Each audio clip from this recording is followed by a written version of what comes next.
പ്രഭാഷകന്റെ പുസ്തകത്തിലെ വായന 47-ാം അധ്യായം. ദാവീദ്. അതിനുശേഷം ദാവീദിന്റെ നാളുകളിൽ നാഥാൻ പ്രവചനം നടത്തി. സമാധാന ബലിയിൽ വിശിഷ്ടമായ കൊഴുപ്പെന്ന പോലെ ഇസ്രായേൽ ജനത്തിൽ നിന്ന് ദാവീദ് തിരഞ്ഞെടുക്കപ്പെട്ടു.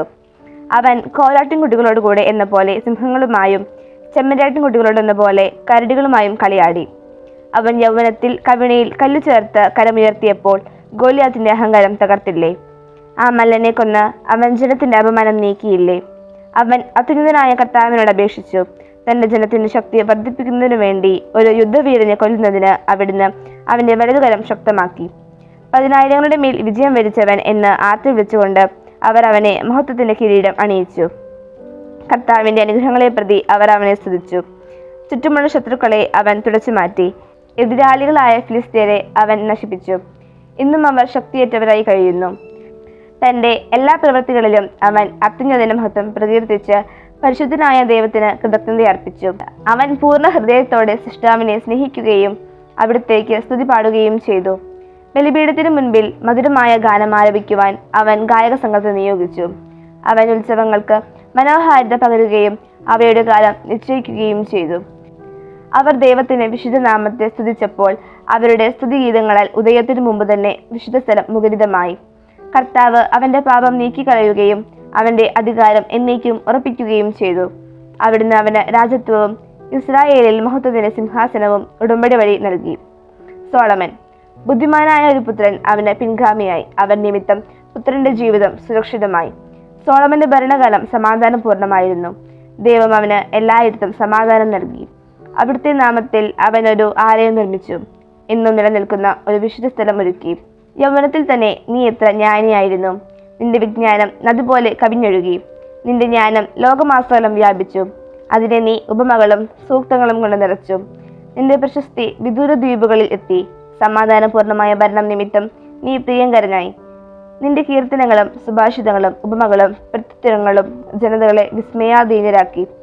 ഇസ്രായേലിന്റെ ദൈവമായ കർത്താവിന്റെ നാമത്തിൽ തകരം പോലെ സ്വർണവും ഈയം പോലെ വെള്ളിയും നീ ശേഖരിച്ചു. എന്നാൽ നീ സ്ത്രീകൾക്ക് അധീനനായി. അഭിലാഷങ്ങൾ നിന്നെ കീഴ്പ്പെടുത്തി. നിന്റെ സത്കീർത്തിക്ക് നീ തന്നെ കളങ്കം വരുത്തി. സന്തതി പരമ്പരയെ മലിനമാക്കി. അവരെ ക്രോധത്തിന് ഇരയാക്കി. നിന്റെ ഭോഷത്വം അവർക്ക് ദുഃഖകാരണമായി. അങ്ങനെ രാജ്യം വിഭജിക്കപ്പെട്ടു. എഫ്രായിമിൽ നിന്ന് ഉദ്ധതമായ ഒരു രാജ്യം ഉയർന്നു വന്നു. കർത്താവ് ഒരിക്കലും കാരുണ്യം വെടിയുകയോ തന്റെ സൃഷ്ടികൾ നശിക്കാൻ ഇടവരുത്തുകയോ ഇല്ല.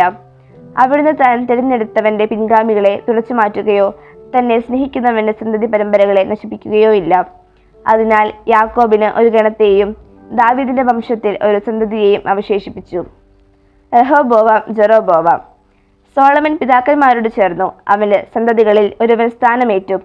വിഡ്ഢിത്തത്തിൽ ഒന്നാമനും വിവേകത്തിൽ ഒടുവിലെത്തവനുമായ റഹോബോവാമിന്റെ ഭരണം ജനങ്ങളുടെ കലാപത്തിന് കാരണമായി. നെബാത്തിന്റെ പുത്രൻ ജെറോബോവാമും ഇസ്രായേലിനെ തിന്മയിലേക്ക് നയിച്ചു. എഫ്രായിമിനെ പാപമാർഗത്തിൽ നടത്തി. സ്വദേശത്തു നിന്നും ബഹിഷ്കരിക്കപ്പെടത്തക്ക വിധം അവർ പാപത്തിൽ മുഴുകി. തങ്ങളുടെ മേൽ പ്രതികാരം പതിക്കുന്നതുവരെ എല്ലാ തിന്മകളിലും അവർ വിഹരിച്ചു. പ്രഭാഷകന്റെ പുസ്തകം 47-ാം അധ്യായത്തിലെ ചോദ്യോത്തരങ്ങൾ. ചോദ്യം 1. പ്രഭാഷകൻ 47-ാം അധ്യായത്തിൽ എത്ര വാക്യങ്ങളാണുള്ളത്? ഉത്തരം 25. ചോദ്യം 2. ദാവീദിന്റെ നാളുകളിൽ ആരാണ് പ്രവചനം നടത്തിയത്? ഉത്തരം നാഥാൻ. ചോദ്യം 3. വിശിഷ്ടമായ എന്തെന്ന പോലെയാണ് ദാവീദ് ജനത്തിൽ നിന്ന് തിരഞ്ഞെടുക്കപ്പെട്ടത്? ഉത്തരം കൊഴുപ്പ്. ചോദ്യം 4.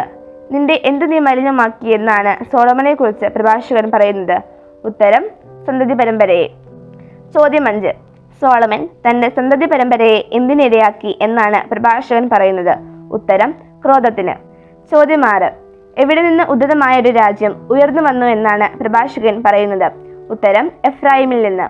ചോദ്യം 7. കർത്താവ് ഒരിക്കലും തന്റെ എന്ത് വെടിയില്ല എന്നാണ് പ്രഭാഷകൻ പറയുന്നത്? ഉത്തരം കാരുണ്യം. ചോദ്യം 8. ജനതകൾ എന്തിനു മുഴുകിയതിനെ കുറിച്ചാണ് പ്രഭാഷകൻ 47:24 പറയുന്നത്? ഉത്തരം പാപത്തിൽ. ചോദ്യം 9. സോളമൻ എന്ത് നിർമ്മിച്ചതിനെ കുറിച്ചാണ് പ്രഭാഷകൻ 47:13 പറയുന്നത്? ഉത്തരം ആലയം. ചോദ്യം 10. ജനതകളെ വിസ്മയാധീനരാക്കിയ സോളമന്റെ ഒന്നാമത്തെ കാര്യമെന്ത്? ഉത്തരം കീർത്തനങ്ങൾ.